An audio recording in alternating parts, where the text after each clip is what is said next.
Nepal and Georgia, organized by EvalforEarth, of course. And we're very happy that you're joining from wherever you are in the world.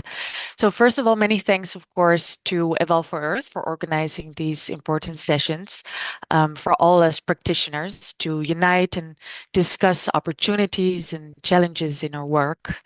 And of course, many thanks to the partners, the evaluation offices of FAO, WFP, CGIAR, Jeff, and as well IFAD and NDB. So as we know, and that's why you're probably joining as well, is that as evaluators and practitioners, almost all of us are experiencing that artificial intelligence is allowing and enabling new things in our work in terms of data collection, data analysis, dissemination. But we also know that AI is only really useful in our work if we can ensure that evaluations remain evidence-based and credible. And so today we are drawing from two very different perspectives from two members of the EvalforEarth Community of Practice. And we will be exploring two contexts, namely a context in Nepal and a context in Georgia, where we will be focusing really on the intersection between policy, practice, and methodology in using AI for evaluation. My name is Hannah Den Boer. I'm evaluation analyst at the Independent Office of Evaluation in IFAD, here based in Rome. And I'll be moderating today's session. And with me today, I have Chamisa Innocent, of course, from EvalforEarth, as well as Ramesh Pudyal, a former member of the Provincial Assembly in Bagmati Province in Nepal, who is one of our panelists. And the second panelist is Dea Tsarsitse, co-founder of Hub Eval at the Department of Public Administration in the University of Georgia. Ramesh will be exploring the implications of Nepal's national AI policy of 2025, the country's very first policy for development evaluation or the development of evaluation systems, governance, and public trust. And he'll be drawing lessons for countries navigating AI adoption under really data constraints and infrastructure constraints. And then Dea will be showing us more about how to be using outcome harvesting as a very concrete methodological test case to examine where AI can responsibly support evaluation practice and where, on the other hand, human judgment really remains something that we should not delegate to AI, bridging really field experience with reflections on an evaluation trainer also at the University of Tbilisi. So finally, both Ramesh and Dea are making the case that maintaining trust in AI-supported evaluation depends not really only on technological innovation, but instead very much on human-centered approaches, ethical safeguards, and the capacity of evaluators to also critically and deliberately navigate AI's role in very diverse and rapidly evolving contexts. So without further ado, I would like to hand the floor to Ramesh, who will be presenting. After that, followed by Dea, and then we have about 20 minutes for a Q&A session with all the participants. Over to Ramesh. Thank you, Hannah, for your setting the context and the introduction. Nice introduction. Am I audible? Just to check. Yeah, sure. Yeah. We can hear you, Ramesh. Yeah. So, it's really a pleasure to be in this event, and then pleasure to be presenter. So, as introduced by Hannah, I'm from Nepal. So, my greetings to all the panelists and all the participants here in this event. So, I'm gonna talk about this Nepal case, especially emerging evaluation history with AI innovation, aligning national policy framework for agriculture, food security, environment, and rural development. when we look at this evolution of development evaluation in Nepal, like in 1950s to 1980s, it was like donor-led evaluation. We had introduction of basic monitoring tied to external foreign aid and early periodic plans. From 1990s to 2010s, it was like institutional shift, establishing the National Planning Commission, evaluation guidelines, and introducing result-based management. And 2015 to present, we have this SDG realignment, shift toward tracking sustainable development goals, localized federal monitoring, and evidence-based policymaking. About constitutional and legal provisions for evaluation in Nepal, we have a constitutional mandate from the Nepal's constitution of 2015, like Article 54 of the Constitution of Nepal. Ramesh, may I, sorry to interrupt. Do you want to pull up your PowerPoint presentation, or are we, or not yet? It's not going. I'm. So you can. We're not yet. If you share your screen. Okay, but I'm already. Wait. Now is it okay or not? No, we can't view it yet. So maybe better you can help me with it, because I'm doing that here, but I don't know how it didn't work there. Yeah. If it's quicker, I can also pull it up for you if that works. Yes. Sorry Okay. for the. No worries. Yeah. Give me a sec.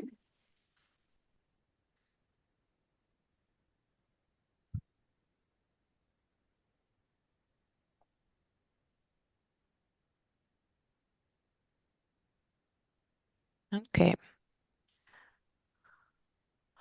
I'll be sharing my screen. Yeah. Okay, dear participants, please bear with us. Share.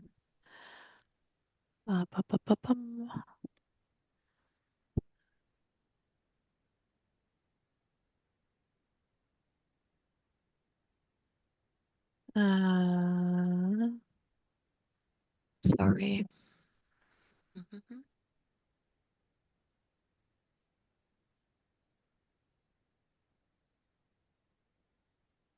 Yeah, there we go. Is this okay? Yeah. Okay. Yes. You tell me next slide then. Yeah. Okay. Thank you, Anna. And then yeah, I was not aware of that. Sorry for that inconvenience. And then please next.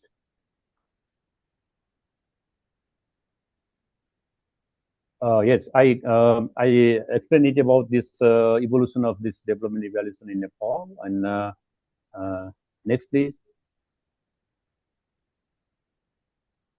So the constitution has given the mandate about this evaluation, and there are only very few constitutions in the world like that has engraved the evaluation on its own. So in that regard, Nepal is quite special. So Article 293 also empowers House of Representatives committees to assess and audit government and constitutional bodies, and institutional drivers like national evaluation guidelines issued by the National Planning Commission to standardize project auditing, value for money, and socioeconomic impact metrics. Next, please.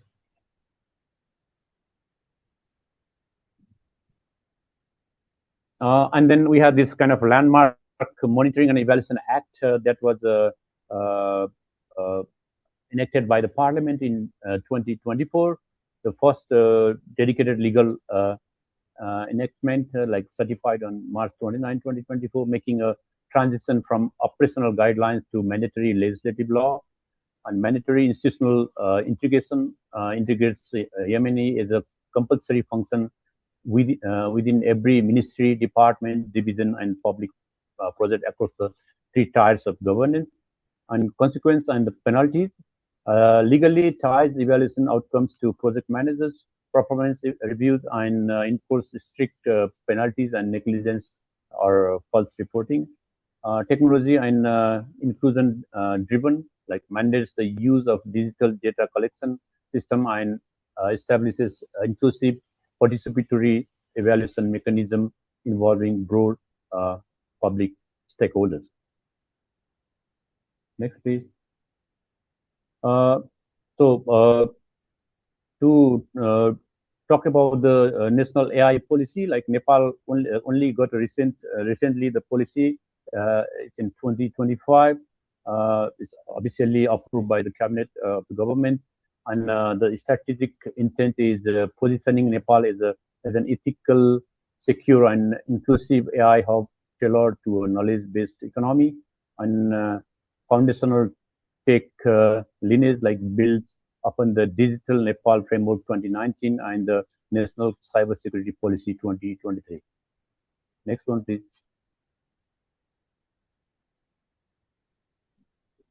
So the main features and the pillars of the AI policy, it's like it's a dual governance structure, setting up the high-level AI Regulation Council and the operational National AI Center. And there's the priorities, infrastructure priorities, upgrading data capabilities through high-speed 5G, fiber optics, and eco-friendly mountain data centers. And it's a data ethics framework, open data portals, risk classification for algorithms, and strong safeguards for citizen data privacy. And it's a human capital, integrating AI into educational curricula alongside specialized brain gain diaspora talent programs. Next one. So it's good to check where we are as a Nepalese today. So in a global development standards, like in the food security programs and challenges like a global hunger index, we are in a moderate, we rank 72 out of 123 as per the data of 2023, and key focus reducing stunting and wasting, expanding irrigation, promoting agriculture resilience, like climate change adaptation. We are highly vulnerable, ranked like 69th climate risk index. So, and for environmental performance index, so we ranked 165 out of 190. Key focus is combating air pollution, sustainable waste management, and conserving biodiversity, and rural development and infrastructure. We are medium development, like ranked 145 out of 193. So key focus is upgrading rural roads, increasing access to energy and digital tools, enhancing health and educational services. The next one, please. So there is a data from Oxford Insights that tells us like where we are as a Nepalese today regarding this AI readiness index ranking. So like there are different sub indicators. In some indicators we are doing good, and some indicators we really have to improve. For example, like for policy vision, we scored 30, policy commitment 62. That's quite good, I think. And compute capacity is only 6.9. That's we have to really work hard there. So enabling technical infrastructure 52, data quality 54, governance principles 60. That's quite good. Regulatory compliance 53, government digital policy only 4. So there's a huge gap. So e-government delivery 61, that's quite good. Human capital 38, AI sector maturity 0.68. So there's a huge gap. And AI technology diffusion 35, societal transition 31, safety and security 66. Totally scored 38. So global ranking, we are in 106. The next one. So we have. So what are the opportunities for us to like to integrating AI policy into Nepal's development evaluation policy. So I looked at mainly the four areas. That's the first is food security. So in food security, we could AI for crop monitoring and pest prediction, and enhanced agricultural planning, the precision farming insights, real-time data to combat scarcity. Likewise, for environment, we could adopt AI-driven deforestation monitoring, wildlife population tracking, and satellite image analysis, biodiversity conservation planning. For climate change, we could adopt predictive weather modeling, disaster risk management, early warning systems, and accurate climate impact assessments. For rural development, we could adopt targeted infrastructure planning, optimize resource allocation, solid economic data analysis, socioeconomic data analysis, and improve service delivery to remote communities. The next one.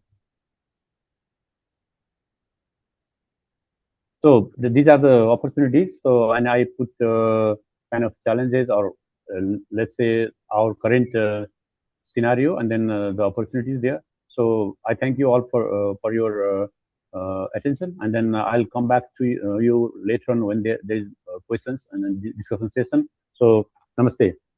I stop here. Thank you so much, Ramesh, for your presentation. It's very interesting to see, in fact, how this 2024 MNE Mandatory Act of institutionalizing that is then seems to be linked to this AI policy of 2025. And I'd be very curious to learn more about these opportunities and whether you're already seeing whether any of these opportunities are going to be implemented anytime in the near future. Great. And I also didn't know about the AI Readiness Index of Oxford Insights. That's also very good to take note of. Thank you so much. Okay, so I'll hand the floor to Dea. If you'd like, do you like to share your screen yourself? Yeah. Thank you, Hannah. Excellent. I will be sharing the screen, and hopefully everyone can see that, right? Yeah, visible. Thank you, Hannah. So today I will be speaking about the very practical perspective using the AI as a supportive tools during the conducting the outcome harvesting evaluations. And I think that the reflections can be very relevant, also the other participatory evaluation methods. And I need to make also the disclaimer that I cannot consider myself as an AI expert or anything close, just in the evaluator and our team as an evaluators who started to use the AI as a tool to make it better equipped as an evaluation. So that's our the very practical experience where it helped and where was the challenges hopefully helpful for the audience. So perhaps the very first question that I could start with is then the question that is there on the screen, whether we should use AI or when do we use it, like what must evaluators be equipped to protect it with? Or like to make it even easier, how do we use AI for the evaluation? So I think that's the pretty much, if we will be very honest, that might be the question that would be more relevant for the conversation. So from this spirit, moving to the next slide is that why the outcome harvesting can be very difficult to use AI with. So I think the most interesting conversation that we had when we decided to use the AI while conducting the evaluations using the outcome harvesting approach was linked with then the understanding that the participatory evaluation approaches involves more human-centered approach, right? It's the nature of then the outcome harvesting. So with that was a very more complex how to use AI to still be more human-centered and ensure the participatory spirit to be able to understand the findings and interpret the findings as part of the reporting. So the very practical experience that I'm coming today with summarized a very extensive outcome harvesting evaluation, which involved 3 countries. And it has a very extensive desk review process and ended up around 80 interviews. And there was also involved 3 different local languages, and the data collection has been conducted last year. And then all the process had been completed with the validated 20 outcomes. Before moving forward and speaking more practical experiences, I would like to remind the participants who might not be that familiar with an outcome harvesting approach.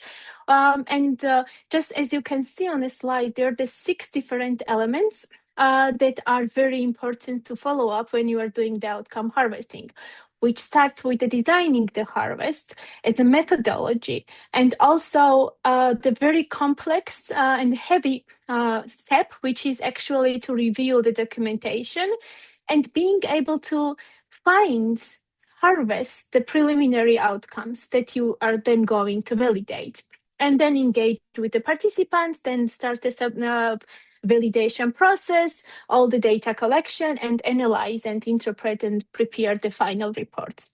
So of course, I'm not going into the detail about an outcome harvesting because that's not about outcome harvesting. So on that screen, there are the different steps that comes from the outcome harvesting, and you can see the 2 columns where we try to put the elements where the AI helped, and where was the challenge, and where the idea was to stay more human perspective on that. So in terms of the design stage, I think it was very helpful to use the AI as a tool to draft the different tools and checklists to be able to understand and quick the process. Like, for example, to draft the preliminary, for example, the data collection tools, especially for this particular evaluation, the data collection was more poorly key informant interviews, elements to validate and outcomes. So from that perspective, it was a very speed process to have the first draft by using the AI to put the questions, as well as to have the understanding of what would be the outcome structure. But what was very important to stay the human perspective was to not automatically trust what was suggested, but rather than make sure that the outcome, for example, the outcome structure was the way that it was envisaged by the program and by the evaluator perspective, and also consider all the ethical considerations when drafting the approach. And the next stage, which is the document review and an initial step of the harvesting outcome, I think that was the step where the supporting the AI made the huge difference in our case, because that particular project was very complex. It has a very different elements, and there was also too many additional reports and additional supporting materials to be able to review and actually being able to find the preliminary outcomes that could be buried in the different reports. Beyond the logical frameworks and beyond then the outcomes that have been reported as part of the different rounds. So what we have tried to do is to train the AI to understand what was our structure of outcome, what was exactly meant, and try to help us to find the preliminary outcomes into the big wave, massive documents that would take quite some time for us, for the humans, to look for it. But what was very important, and I will be speaking about the challenges that we faced during the next slides, but what was very important, to always align with the program framing and always check what was suggested there. But it was a very preliminary draft that was helpful, that process. And moving to the next steps, I think that was obviously quite easy to speak about, the transcription, the translate, which is very helpful that AI helps. what was very important is there that, again, I think that in past in the past, where we had the persons that were the humans that were transcribing the data, transcribing the interviews, or whether we had the person, the human who was translating, for example, the interviews into the English, if that was necessary part of the project, that was always also involved to randomly check the transcription and randomly check the translation, right? That was not always automatically 100%. That was done by humans, so it's 100% accurate. I think that was the same approach that might be relevant for using the AI. Because it's done by AI, that does not mean that transcription is 100% accurate, because there have been the cases when some parts have been dropped out without any reason. And it was quite, there was cases quite a lot. And there have been the translation, but sometimes then misunderstood the context. So that was a very important to double check. So I think the idea and the thing that I want to underline is that the checking is a very important element. And also in terms of trusting and having the final data that you are going to build the finding, is then very important that you might have the translation and transcription, everything in one place, but it's important to double check the more elements, like for example, the way that sometimes the quotation making, some unverbal communication, that is a very important to add, and you need to have this more dedicated space to have the time for that. And what was also very important for our case in terms of the validation, and that particular project allowed us to have the different informants, different respondents that we are interviewed to be able to validate the outcome from the different angle.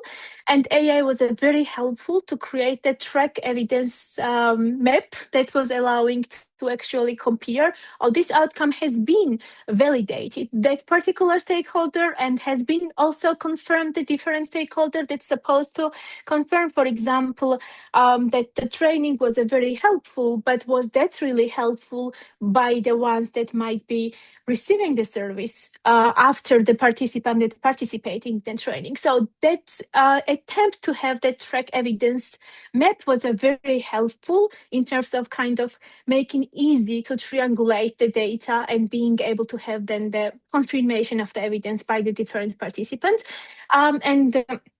In terms of the supported then analysis process, that was, I think I won't be the one who will saying that it might be helpful, and that's a good thing to be able to help with in finding the patterns.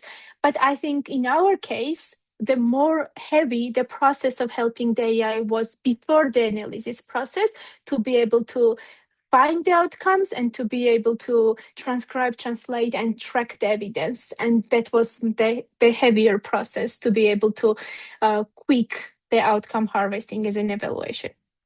And there are also the very important just takeaways from our side, which was then it helped to decrease the volume of the work. And it was very helpful in the transcription, translation, and it was very important to help with the clustering outcomes, check the quality criteria of the outcomes, and also to be able to validate the different outcomes from the different stakeholders. But what was the particular challenge for us? And I think it's very important to highlight for the ones that might be considering of using the AI, particularly for the outcome harvesting, is that when we were trying to have the outcomes based on the reports, what we noticed is sometimes then the preliminary, very, very first draft of the outcomes, we are very much more bigger ones than it was initially. So the AI was making it much bigger than it was actually. So for example, there was using the wording, the broad transformation, when there was actually just a one institution making something which is important, but like the AI made it isn't, I don't know, changing the world. Or like there was then the wording that region-wide empowerment, which was not the case actually. Or for example, I tried to pick some wordings. So for example, enhance the capacity across the institutions. That was the AI suggesting. Perhaps based on the reports, perhaps there was an element of the different reports, the project reports that was using based on that. But also there might be elements of making AI bigger, everything that it's in general, but actually mentioning the enhanced capacity across the institution as part of the outcome, whether it was only about, for example, in our case, two mentors, two group programs as part of the different institutions, but it's not enough to qualify the element of the enhanced capacity across the institutions, for example. So what was the takeaway? That if we are using the artificial intelligence as part of the harvest the outcomes based on document review, it's very important to make sure the extent of and the scale of the outcome that it suggests, and being very critical and doubt it, and being able to actually see what's coming from that. So in that stage, the human was a very important to actually read and then compare and double check it to the reportings. Just again to mention that it was giving us a very confident, positive version of the story, but then we were trying to doubt it, shrink it, say to no, is it really that way? So there was the prompts using to make and double check. So I think there is the risk that sometimes you can make the wrong assumptions, much more big assumptions as an outcome than it might be in reality. And then very last slide that I want to mention here is then, if we teach the, for example, and if we have then, for example, the different evaluation approaches as part of the course, when we cover and when we speak about an outcome harvesting as an evaluation approach, to what extent we cover the AI as part of the teaching evaluation, for example, and do we have the space and place to integrate the AI as a tool, how to enhance then using the different evaluation approaches as part of the conversation. Yeah, and I think that was the very last point that might be relevant for our conversation as well. Thank you again, and any questions, comments, concerns? Thanks. Thank you so much, Dea, for this very interesting presentation. It actually, what struck me also is that during your presentation, you really show that, AI literacy is not only about this prompt engineering, no? AI literacy is much broader. It's more about questioning AI-generated outputs, really doubting AI-driven judgment, etc. So if we have time at one point, I'd love to hear from you also what type of capacities, what AI literacy looks like for you, for us evaluators. I mean, how do we translate these insights into a sort of more office-wide capacity building, no? Because that's the I think that's the challenge. So thank you both, Ramesh and Dea, for your great presentations. Now I open the floor for the participants. If you have any questions on anything that has been presented, we welcome you to open your camera and take the floor. I can break the ice actually if no one wants to, because we already received a list of people participating in advance. They sent some questions, so I have it here printed out. So I just asked them, and Ramesh, Dea, you're both welcome to chip in, and we can have a more wider discussion, of course.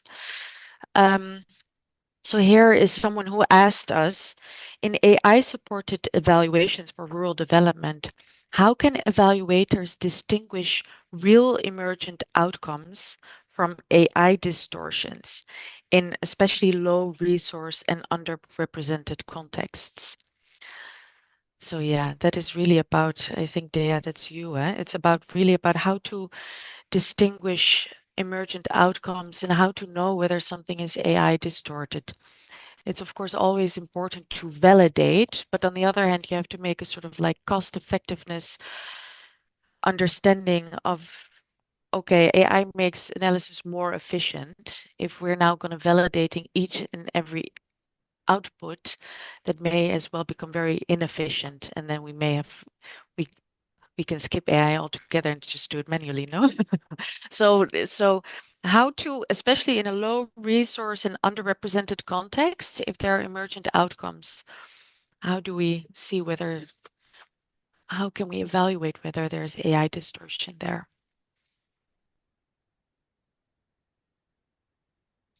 Should I start? Yeah, please. Um, I think there are so many uncertain and so many unknowns when we speak about AI and AI in evaluation. So I don't know whether I will be in the position to respond to that question, but I can share, for example, my perspectives and my 2 cents of the experience that I have seen. So I think one of the elements to start with um, to be able to capture the outcomes or the outputs is then it's really depend on the quality of the being able to train the AI to understand what you are working on. So like, for example, if you ask the AI, just give me outcomes, and then ask AI what is the outcome for you, you will receive the completely different results. So like to be able to work on prompting and to work on like the training and understanding what exactly means that could reduce the possibility and probability of getting the wrong and inaccurate results. But at the same time, I think I have heard another presenter the other day during the GLocal that do we trust all the humans? Also, like and I think that's the kind of the similar approach. Um, Also, everything requires a double checking. When we speak then evaluation, it's just allocating the enough time and resources as plan of the designing to be able to have the cost effective manner. What I found challenging when you are when using the participatory approach and you help and using the AI as a support tool is that when having the different stakeholders, different respondents and target groups, and the ones that, for example, speak the local languages and are more kind of underrepresented groups, there's always the probability that AI might not be able to capture the nuances, and you will be able to have allocated more human resources to understand the context and understand the response. That was the experience that I had with that. Thank you. Thank you. And I think you raise a very important point saying, you know, I think humans are just much less tolerant to accept machine-made errors than human-made errors, no? So that is, we have much higher expectations when we work with machines and when we work with consultants who are doing the same, who are giving us the same or better outputs or not. And so you were also talking about prompt engineering. Do you have any tips for us? Do you say like, okay, when I develop prompts, I always make sure to include this line as a sort of a safeguard, or I include this instruction. Is there anything that you always include as a sort of safeguard? When someone says the prompt engineering, it makes me like kind of I'm engineering that or not. Just I think that the most interesting for us was then to make the as detailed prompt as possible, um, and um, and pilot also, because that's a very important to use the same prompts to be able to get the same type of outcomes, for example. Because if we are changing the prompt, even the few words, we have seen then getting the different results. So like the trying and piloting the prompts, that was important, and including all the elements as much as possible, to make then life easier. Excellent. Are there any reactions from anyone present who'd like to share their experience or their tips on what they include in prompts, or they have anything else they'd like to share? Otherwise, we go to the next question. I have another question here, which is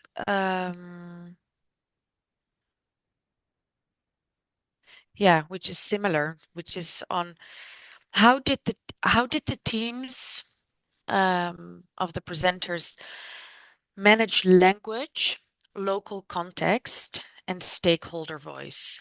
So you've touched upon it briefly, Dea. It's also underrepresentation, in a represented context. Did AI widen participation and evidence use, or did it create new risks around whose knowledge was represented and whose knowledge was not represented?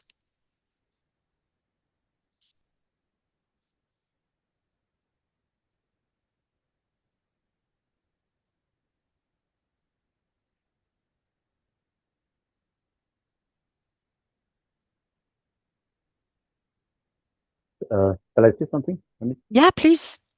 Oh yeah. Well, in case of experience of Nepal, like because this the gap, the gap between the like digital gap, let's say, or AI gap, is very wide, very huge here in Nepal, and then especially in the remote villages and in the mountainous areas where the accessibility of the even cellular phone, like cell phone, is already difficult because of this poor quality of data collection, data connection and everything. So uh, here is in Nepal, like it's quite a big risk of you kind of you are limited with few people who are resourceful and then who are living in the big cities in urban settings. So they have like a excellent access of the internet and so the AI tools. So I could see that risks here in Nepal. So we have to work on narrowing that gap so that everyone could be heard equally and everyone could be participated equally. Yeah. Absolutely. No, yeah, I fully agree. And I think also once we integrate AI into our evaluations, we also need to make sure that we're also integrating different evidence streams where we may be not using AI. So for instance, when we work with project participants, there are also ethical considerations around there, to what extent you use those inputs if there's no prior consent being given. So it's also, of course, something to be extra aware of. Um, okay. I can add just then one perspective that might be helpful. That I think that the language wise there is the many challenges, right? I mean, if we speak the local languages and use the, for example, AI to help with the local languages, there is the huge differences that it can make. For example, when you are when you are using the AI, when you have the data in English. But I think beyond that, there is then the contextual things that could help to interpret the findings. And there are sometimes just in one statement that could be in English, for example, translated even in English, but AI cannot really capture the nature or the actual meaning of that statement. And I think it could be very important if you're designing an evaluation that really involves the different groups, that requires to be very careful to be able to interpret the findings, whether it's the human wise human to be able to edit, like, for example, add that clarity and then use AI to help with it, because otherwise we might lose very important and quality of the data. Absolutely. No, it's also those nuanced insights, including what you were saying, body language and tone of voice, etc. Especially when you're looking at interviews, it's difficult for AI sometimes to grab that. So human oversight is very important. I see we have a question in the Q&A section. I'd like to invite Kay Abbott to come and take the floor, if you don't mind.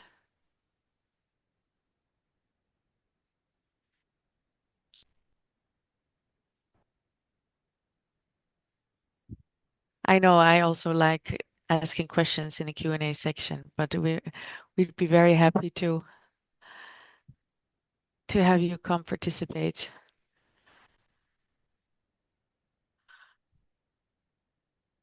No?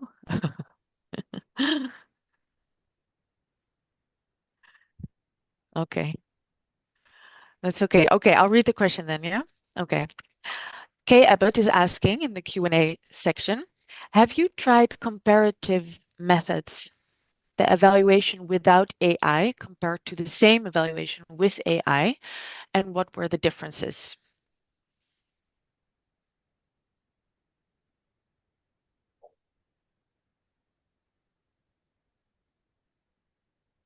Dea, Ramesh? In this particular case, I have no experience of doing that myself, so maybe they could take that question. I don't know. Thank you, Hannah. I think in terms of like what are the differences between the evaluations that use AI and do not use AI, right? That was the question, if I understand correctly. Mm-hmm.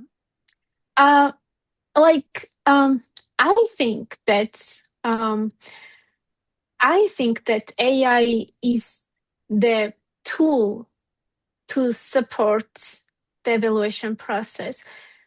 So in terms of having the final output, I think there should not be much change in terms of the quality of the analysis and quality of the findings.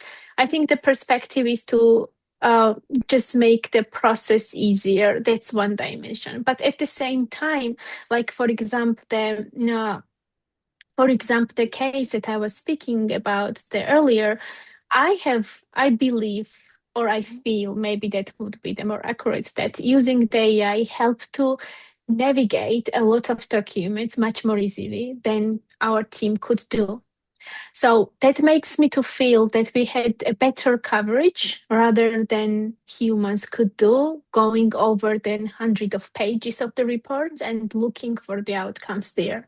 So with that, I wonder whether that particular report was able to capture the much more extensively the outcomes that might be buried in the different reports rather than we can do. So that could be the change. Another positive things could be like, for example, do we have them better triangulation to be able to have the better, easier and better triangulation with the help of the AI? I think that could be also happening sometimes. But at the end of the day, I think that humans with helping with AI should produce then the same quality output, which is a good utilizate the evaluation that provides actionable and good and strong recommendations and findings. Thank you, Dea. That's very clear. We have another question in the chat from Catherine Allen. Would you like to ask the questions to the presenters yourself?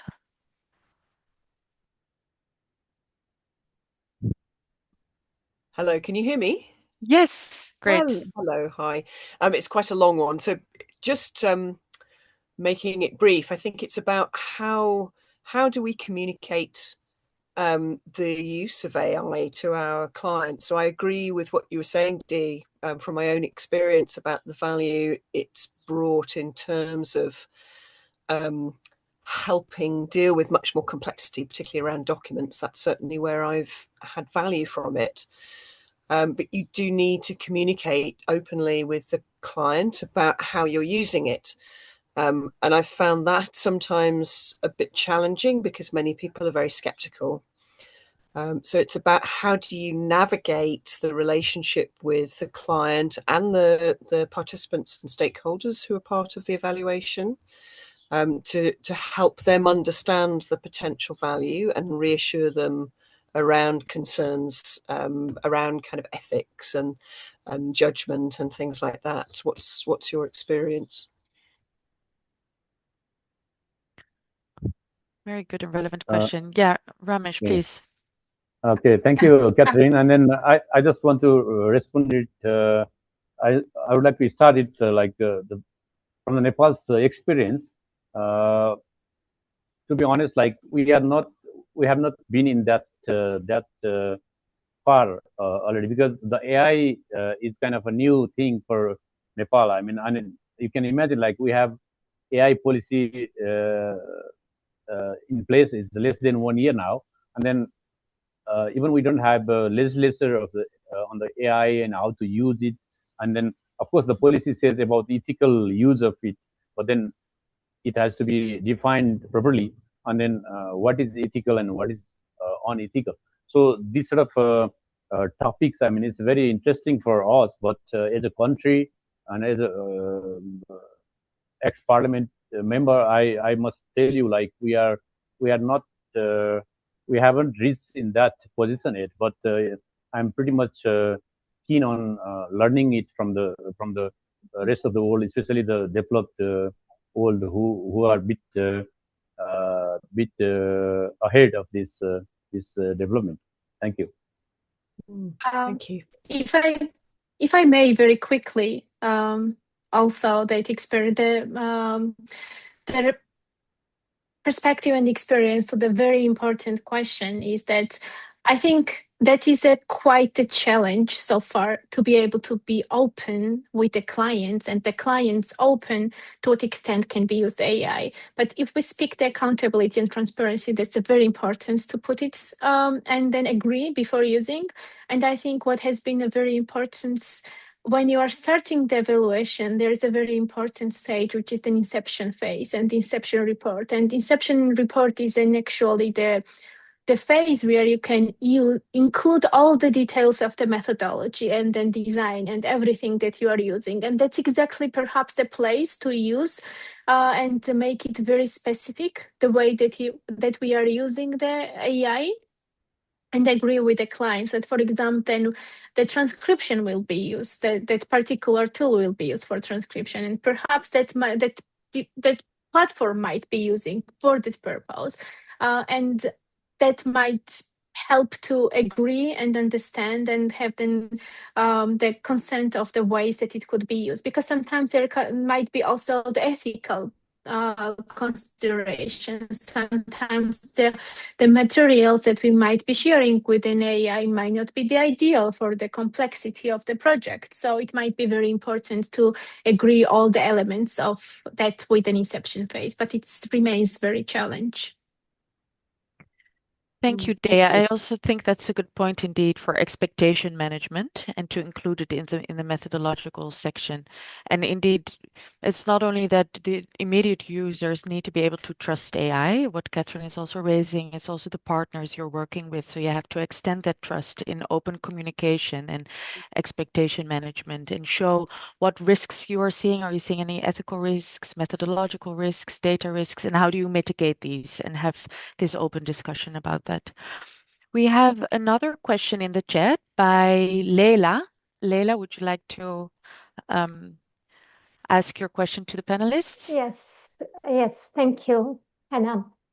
I would like to shift your focus on a development cooperation perspective, because still the evaluation is very much donor driven.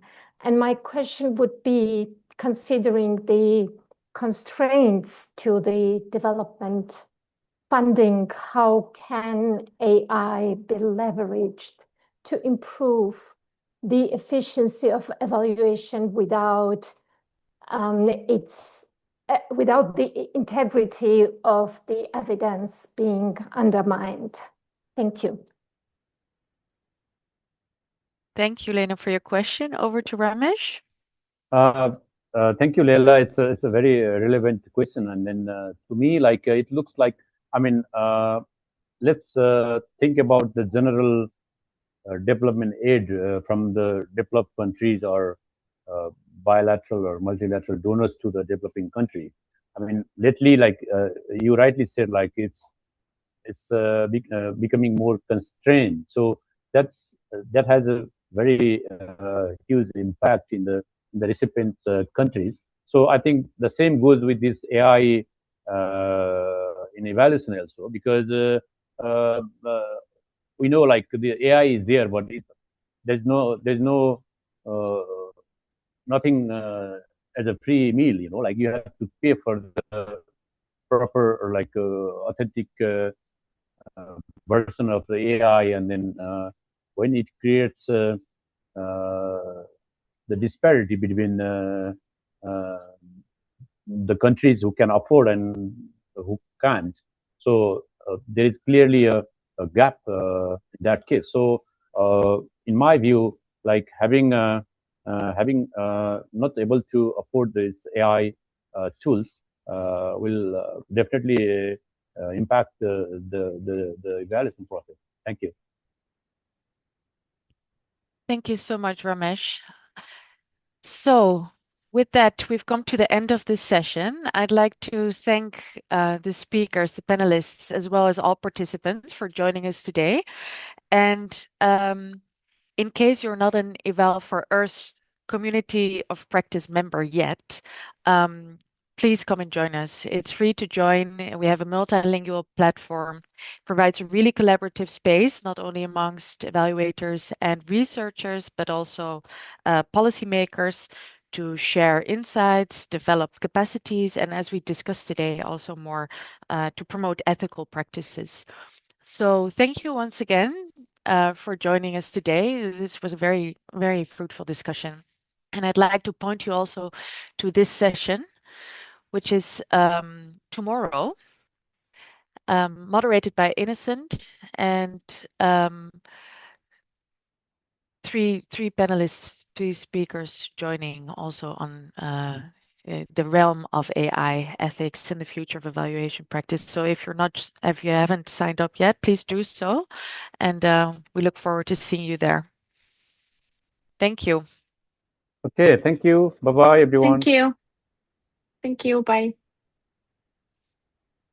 Thank you. Bye, everyone. Thank you.